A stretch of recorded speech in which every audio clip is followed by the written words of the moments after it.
नमस्कार, मैं हूं आपके साथ रोहत। 80 के दशक में कश्मीर से हुए हिंदुओं के पलायन का मुद्दा आज भी समय समय पर उठता ही रहता है।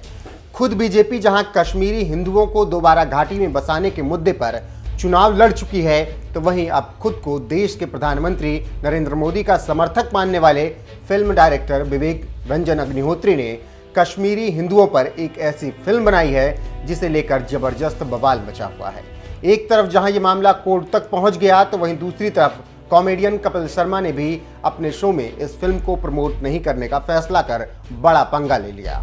अब सोशल मीडिया पर जहां उनके खिलाफ लोगों का जबरदस्त गुस्सा देखा जा रहा है, तो वहीं गुजरात के योगी देवनाथ भी अब खुलकर कपिल शर्मा के विरोध में उतर आए हैं।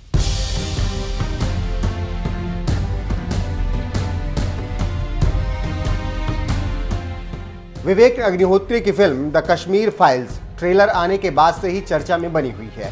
फिल्म कश्मीरी पंडितों के संघर्ष को दिखाती है और ये बात तो आप भी जानते हैं कि कश्मीरी हिंदुओं का मुद्दा हिंदुस्तान की राजनीति में लंबे समय से उठता रहा है, लेकिन आज तक किसी ने कश्मीरी हिंदुओं की घर वापसी कराने में कोई बड़ा कदम नहीं उठाया। और आज जब विवेक रंजन अग्निहोत्री जैसे डायरेक्टर इस मुद्दे पर द कश्मीर फाइल्स नाम से फिल्म बनाई, तो लोग चाहते हैं कि इसका promotion the Kapil Sharma show पर भी होना चाहिए। यही वजह है कि एक फैन ने विवेक अग्निहोत्री से जब इस बारे में कहा, तो उन्होंने जवाब में लिखा, कपिल के शो में कौन जाएगा, इसका फैसला कपिल और प्रोड्यूसर करते हैं। हमारे फिल्म में कोई बड़ा सितारा नहीं है, शायद इसीलिए प्रमोशन करने से इनकार कर दिया गया। मैं यहाँ अमिताभ बच्चन को कोट करना चाहूँगा कि यहाँ वो राजा हैं, हम रंक। विवेक अग्निहोत्री के इस जवाब के बाद से ही कपिल शर्मा के खिलाफ लोगों में जबरदस्त गुस्सा देखा जा रहा है। हिंदू युवा वाहिनी के गुजरात प्रभारी योगी देवनाथ तो इस कदर भड़क गए हैं कि उन्होंने तमाम हिंदुओं से कपिल शर्मा के शो का बहिष्कार करने की अपील कर दी है। एक ट्वीट में योगी देवनाथ ने लिखा, सभी हिंदुओं से अपील है कि कपिल शर्मा के शो का बायकॉट करें, चूंकि उसने द कश्मीर फाइल्स को प्रमोट करने से मना कर दिया है। योगी देवनाथ की इस एक अपील के बाद सोशल मीडिया पर तरह तरह की प्रतिक्रियाएं देखने को मिल रही हैं। ट्विटर यूजर प्राची शर्मा ने लिखा, कपिल शर्मा को इतना इम्पोर्टेंस ही क्यों देना कि उनको बायकॉट करें। कपिल शर्मा ने स्ट्रगल किया, एक पहचान बनाई, लेकिन वो सच को नहीं दिखा सकते क्योंकि उनमें इतनी हिम्मत नहीं है। सच की बड़ी बड़ी बातें करना और उनको लाइफ में लागू करना अलग बात होती है।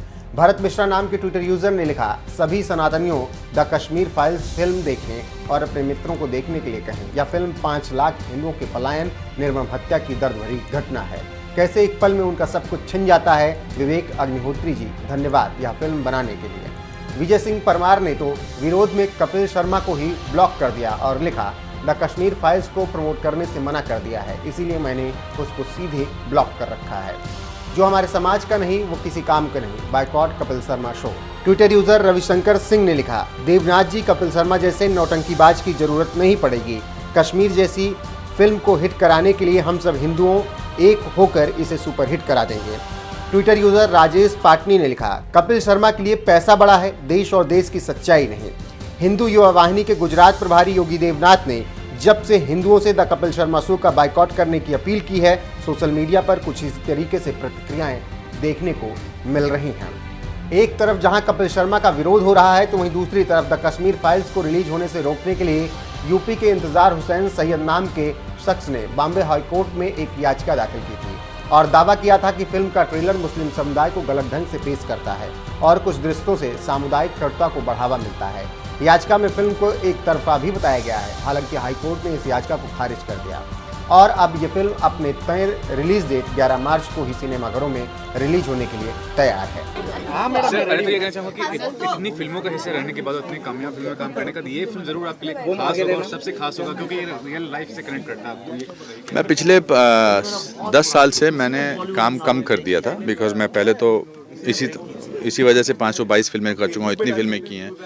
तो मैं ये फिल्म बाकी फिल्मों की तरह ज़रा ज़्यादा फोकस है और ख़ासकर ये तो मेरे दिल के बहुत करीब है क्योंकि ये कश्मीरी पंडितों की त्रासदी है, उनकी ट्रेजेडी की कहानी है और इसको पर्दे पर लाना कला का भी उसमें हाथ था और मतलब क्राफ्ट का भी काम था एज एन एक्टर और दिल के जितने भी टुकड़े हो सकते थे उनको भी लोगों तक पहुंचाना बहुत ज़रूरी था।